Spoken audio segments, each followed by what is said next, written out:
గమనించాలి. పదే పదే జగదీష్ రెడ్డి గారు మాట్లాడతాం ఏమని, ఈరోజు విద్యుత్ రంగంలో ఏం జరగలేదు, విద్యుత్ రంగంలో నువ్వే కదా ఈరోజు జ్యుడిషియల్ ఎంక్వైరీని డిమాండ్ చేసింది.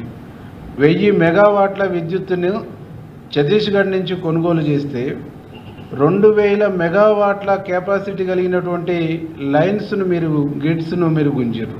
ఎందుకు అంత అవసరం? ఎందుకు? ఒకవేళ ఇంకా ఒక 500 300 ఎక్సెస్ తెచ్చుకుంటామంటే అర్థం ఉండేది. అంటే రెట్టింపైనటువంటి పద్ధతుల్లో మీరు ప్రజాధనాన్ని వృధా చేసి, ప్రజాధనాన్ని దుర్వినియోగం చేసి, అనేక తప్పులు చేసి ఈరోజు ప్రజల ముందుకు ఈ వాస్తవాలన్నీ బయటకు వస్తున్నాయి అనేటువంటి భయంతో కోర్టు మెట్లెక్కి కోర్టు మెట్ల ద్వారా ఈ జ్యుడిషియల్ ఎంక్వైరీని ఆపాలనేటువంటి ఒక దొంగ ప్రయత్నాన్ని మీరు చేస్తూ ఉన్నారు.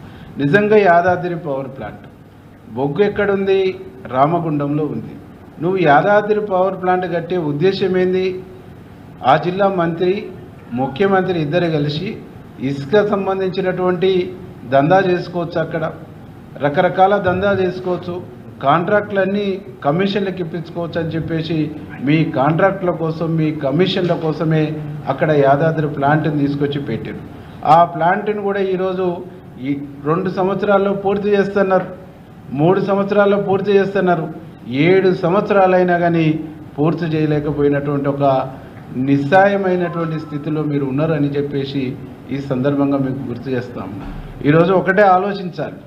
యాదాద్రి పవర్ ప్లాంట్ మీద ఉన్న శ్రద్ధ జిల్లా మంత్రికి సొరంగ మార్గం మీద లేదు, బ్రాహ్మణ వెల్లంలో ప్రాజెక్టు మీద లేదు, శివన్నగూడెం ప్రాజెక్టు మీద లేదు, డిండి ఎత్తిపోతల మీద లేదు, ఇంకా అనేక లిఫ్ట్ల మీద కూడా కనీస శ్రద్ధ లేదు అనేటువంటి ఒక సత్యాన్ని నల్గొండ జిల్లా ప్రజలు గమనించారు. కాబట్టి మొన్న ఎన్నికల్లో 11 సీట్లు కాంగ్రెస్ పార్టీకి ఇచ్చారు. మొన్న ఎంపీలలో కూడా 2 సీట్లకు 2 సీట్లు కాంగ్రెస్ పార్టీకి ఇచ్చారు. కాబట్టి జగదీష్ రెడ్డి గారికి మేము చేస్తున్నటువంటి విజ్ఞప్తి ఒకటే, నీకు అవినీతి మీద, అక్రమాల మీద ఉన్నటువంటి శ్రద్ధ ఆ జిల్లా అభివృద్ధి మీద, ఆ జిల్లా సంక్షేమం మీద, ఆ జిల్లా ప్రజల మీద 10 సంవత్సరాలుగా లేకపోవటం మూలంగానే నల్లగొండ జిల్లా అనేటువంటిది ఉమ్మడి 10 జిల్లాల్లో వెనుకబడినటువంటి జిల్లాగా మారిపోయింది, ఎడారి జిల్లాగా మారిపోయింది, నీళ్లు లేని జిల్లాగా మారిపోయింది, రైతాంగం అలమటిస్తున్నటువంటి జిల్లాగా మారిపోయింది. ఈ పాపం అంతా కూడా నీదే అని చెప్పేసి ఈ సందర్భంగా నేను తనకు గుర్తు చేస్తా ఉన్నా. కాబట్టి దొంగే దొంగ అన్న సందర్భంగా ఈరోజు తప్పులన్నీ చేసి, అనేక రకాల నేరాలు చేసి, అనేక రకాల తప్పిదాలు చేసి ఈరోజు వచ్చేసి మీడియా ముందు అనేక రకాల బొంకులు, అనేక రకాల అబద్ధాలు, అసత్యాలు మాట్లాడుతున్నాం. నీకు ఇదంతా తగదు. నిజంగా విద్యుత్ రంగంలో జరిగినటువంటి అవినీతి, విద్యుత్ రంగంలో జరిగినటువంటి అక్రమాలలో నీ వాటా ఎంత, మాజీ ముఖ్యమంత్రి వాటా ఎంత, ఇవి ప్రజల ముందుకు రావాలి, ప్రజల ముందు బట్టబయలు కావాలి.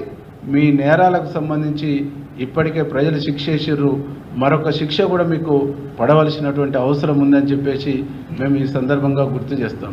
ఈరోజు కేసీఆర్ ఏకంగా కమిషన్లనే తప్పుపడతాం. 40-50 సంవత్సరాల రాజకీయ అనుభవం ఉంది, అనేక ప్రభుత్వాల్లో పనిచేసిండు.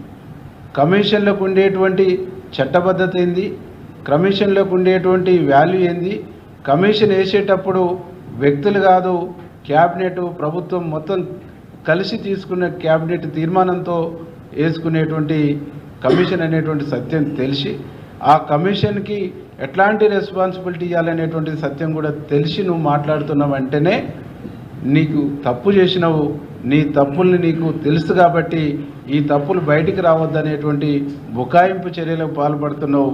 ఈ మానుకొని ఈ వేసినటువంటి కమిషన్కు సహకరించాలని చెప్పేసి ఈ సందర్భంగా మేము విజ్ఞప్తి చేస్తాం. అనిల్